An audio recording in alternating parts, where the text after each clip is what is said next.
It is easier to divorce your spouse than get fired at the Federal Reserve. And if that's the case, we're entitled to know that. It's a lot of money. First off, who is the Inspector General of the Federal Reserve? Well, supposedly, this is the guy who's supposed to investigate misconduct inside the Federal Reserve.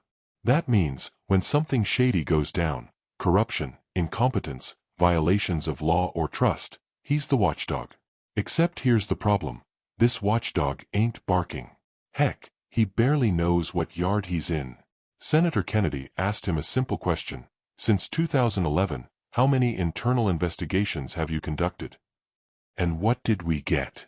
We got mumbling, dodging, stammering, and deflection. Oh, I'd have to look into it. I don't want to give a rough number. I'd rather not guess. Are you kidding me?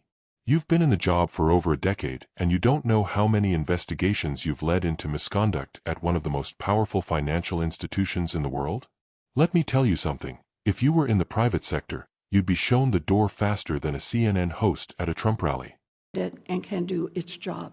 Senator Kennedy?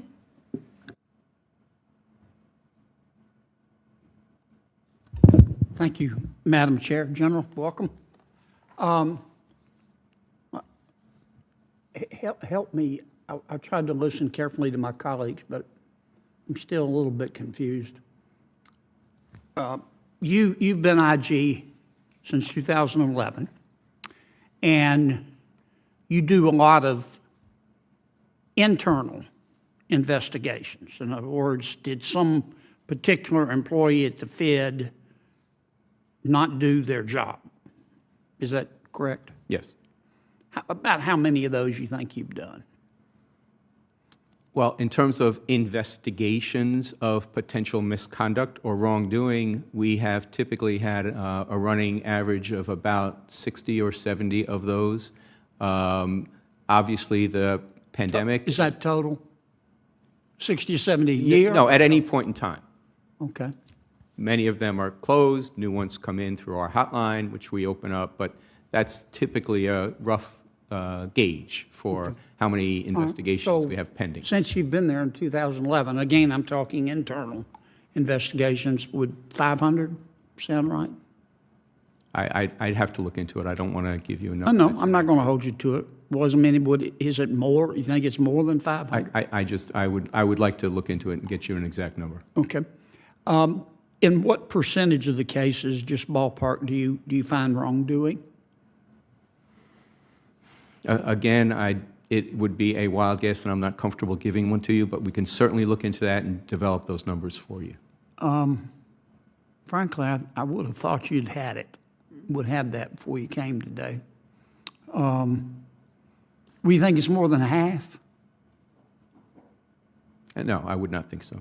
More than a quarter?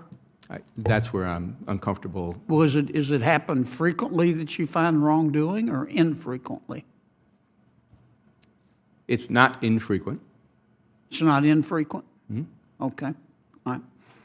And when you find wrongdoing, are the people who committed the wrongdoing, according to your report, fired? Sometimes. Okay. What percentage are fired? Again, sir, I would like to get you a specific number if that's what you'd like.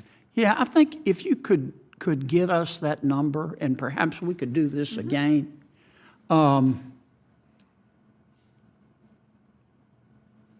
Because I think people have the right to know that. I don't want to pick on the Federal Reserve. I just want to treat them like everybody else. And my sense is, and I think your numbers can prove or disprove this, but my sense is that it is easier to divorce your spouse than get fired at the Federal Reserve. And if that's the case, we're entitled to know that. It's a lot of money over there. And that's not a criticism of anybody. And tell me again about your salary. It's the average of what?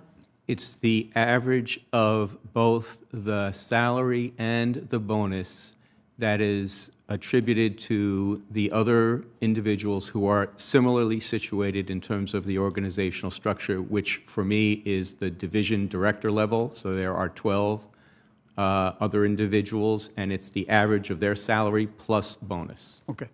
So there are about 13 of you, and your salary is set on the average of the 13. That is the case for all DFEIGs. That's in the IG Act as the formula to be I'm used. just asking, are the others set that way too? The other The 12 other ones whose salaries are used to get your salary? I'm not aware of how those are Okay. are established. Okay. And do you get a bonus? No, I do not. Okay. Do the others get a bonus? Yes, that's part of that average that I mentioned. Okay. Do all 12 of the others get a bonus? I don't know the answer to that. Do they get a bonus when they say inflation is transitory and it's not? Do they still get their bonus? I don't have the answer to that. Okay. How do we get that information? Requested from the Federal Reserve folks. How about we call the IG? Can you get it for us? IG should not be in the position of getting information to turn over if we're not otherwise engaged in an audit or evaluation or investigation. I know you're in the, if I could have 30 more seconds. I know you're in the process of looking at the bank failures, and I don't want you to, I'm not trying to put you on the spot because you don't know yet, but you know, I find two things ironic. Maybe irony is the wrong word to use, but as a result of these well, strike that. It seems that ever since the Great Recession, we've been very concerned, as we should be, about banks that are too big to fail. Big is dangerous. I'm not against big. I'm against dumb. So, but if you have an institution that is really, really big and it does something dumb, it hurts a lot of people. Nobody ever goes to jail, but that's a separate story. But it looks to me like, as a result of these recent failures, that our big banks are getting bigger. And I find that ironic. Again, maybe the wrong word. I don't know if you're going to look at that in your studies. Well, Senator, that strikes me as being a straight-ahead policy issue. The Federal Reserve Board decides what rules of engagement for the supervision of banks at different sizes, tailoring, and all of those are supervisory, policy-based decisions, and the IGs are prohibited from getting involved in overseeing policy. Senator Warren and I may disagree with this, but we disagree a lot, but we still like each other. But see, if I ask Mr. Barr that question, I think the answer I'm going to get is, look, the problem with the bank failures is the management did dumb things, and they were incompetent. And yeah, some of my regulators were not as proactive as they should have been, but it's Trump's fault. Trump ain't my homework.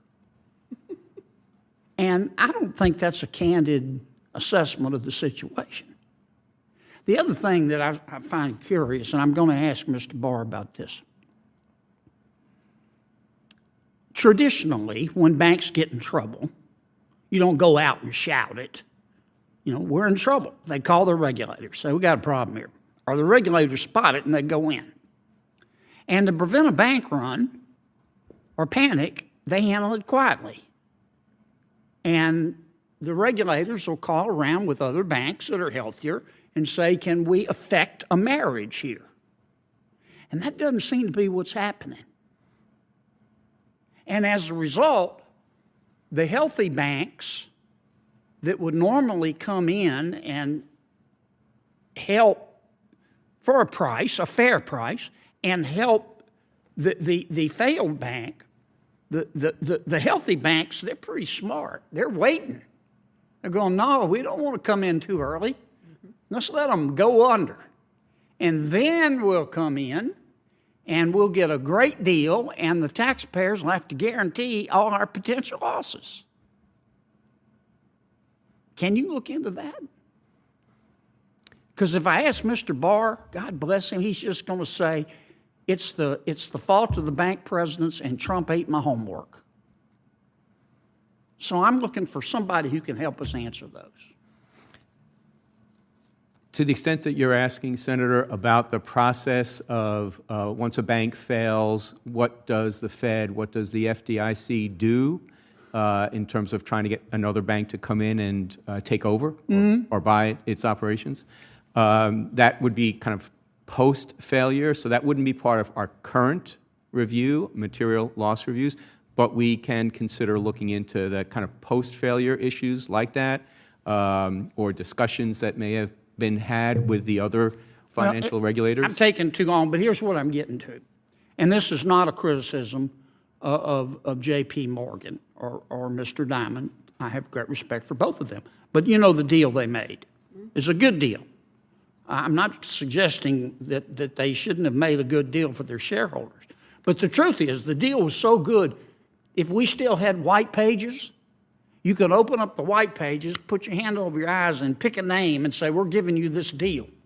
And it would be successful because the taxpayers had to guarantee 80% of the losses. And somebody needs to look at that. Senator, I'd be happy to come up and talk to you further about that, have my team come up and discuss it with you and your staff and see if there's a way. But I want to talk about it in front of the American people. Okay. Okay. Well, we can start by having a conversation in your office if you'd like. It's up to you. Thank you, sir. Thank you, Senator Kennedy. Senator Kennedy, I want to follow up on something you... But in Washington, D.C., you get to be vague, clueless, and comfortable on the taxpayer dime. Senator Kennedy pressed further. When wrongdoing is found, are people fired? Again, the IG gave non-answers. No numbers. No clarity. No commitment to transparency. That's because, folks, let's be real, the system is rigged to protect itself. The Federal Reserve is not a place where you can actually get fired for failure. You can blow off oversight. You can make the wrong calls. You can even help collapse a bank. But lose your job? Not likely. Senator Kennedy hit the nail on the head when he said, it's easier to divorce your spouse than get fired at the Federal. And he's right.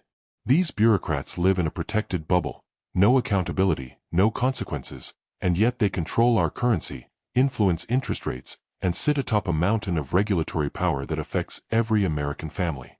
And let's talk about pay, because if you thought all this incompetence came cheap, think again. Senator Kennedy asked the IG how his salary is determined. Turns out, it's based on the average of 12 other senior officials' salaries plus their bonuses. Here's the kicker. The IG doesn't get a bonus himself, but those other 12? Many do. So even though he doesn't get one, his salary is inflated by theirs. What kind of twisted logic is that? Now, Senator Kennedy asked, do they still get bonuses when they call inflation transitory and they're dead wrong? The IG shrugged. I don't know. That's the problem. The man tasked with oversight doesn't know who's getting rewarded for failure, doesn't know how often incompetence is punished, or if it's punished at all. That tells you everything you need to know. Now listen, we all saw the recent bank collapses, and we saw who swooped in to buy them. The big boys. J.P. Morgan. The giants. And you know what? They got sweetheart deals, backed by you, the taxpayer. Kennedy laid it out plain. The deal was so good, you could close your eyes, point to a name in the phone book, and they'd make it work. Because the taxpayers covered 80% of the losses. That's not capitalism, that's cronyism. And that's not America. In real capitalism, bad decisions carry consequences. You don't get to screw up and have your failures socialized, while the profits stay private. That's socialism for the elite, and raw deal for the rest of us. Now Kennedy asked the IG a fair question. Are you going to look into this? Are you going to dig into what happened after the banks failed, who made what deal, and who benefited? And what did we hear? Well, Senator, that's not part of our current review. Of course it isn't. Because the moment oversight starts getting close to power, it gets redirected. It gets stalled. It gets shut down. This is why patriots across the country are fed up. We see the double standard. We see the bureaucracy circling the wagons. We see the powerful protecting their own, while Main Street America pays the bill. Look, some of you might say, this is just Senate hearing theater. Wrong. This is about how our financial system operates. This is about the fact that nobody ever gets fired. Nobody ever gets prosecuted. And yet somehow, every time there's a crisis, you are the one who has to tighten your belt, while these bureaucrats float on golden parachutes. They say inflation is transitory, and when they're wrong, we pay. They say bank supervision is working, then the banks collapse. They say bonuses are earned, but performance doesn't matter. And when someone like Senator Kennedy actually demands answers, they can't even give a ballpark number after 13 years on the job. Unacceptable. This is why we need change. Not more slogans. Not more hollow hearings. We need accountability. We need oversight with teeth. And we need leaders like Senator John Kennedy who don't back down, don't play nice with bureaucrats, and don't accept "I don't know" as an answer when billions of taxpayer dollars are on the line. So here's what I'm telling you, patriots. Keep watching these hearings.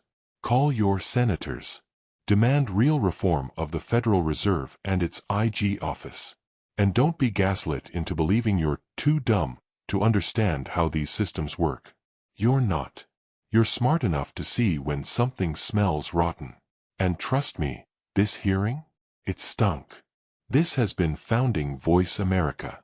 If you believe in truth, in liberty, and in holding the powerful accountable, then like this video, subscribe, and share it with a friend. We're not going to sit silently while unelected elites run this country into the ground. We speak with the voice of the founders, clear, bold, and unapologetic. And remember, this country doesn't belong to the bureaucrats. It belongs to we the people. God bless you. God bless Senator Kennedy. And God bless the United States of America.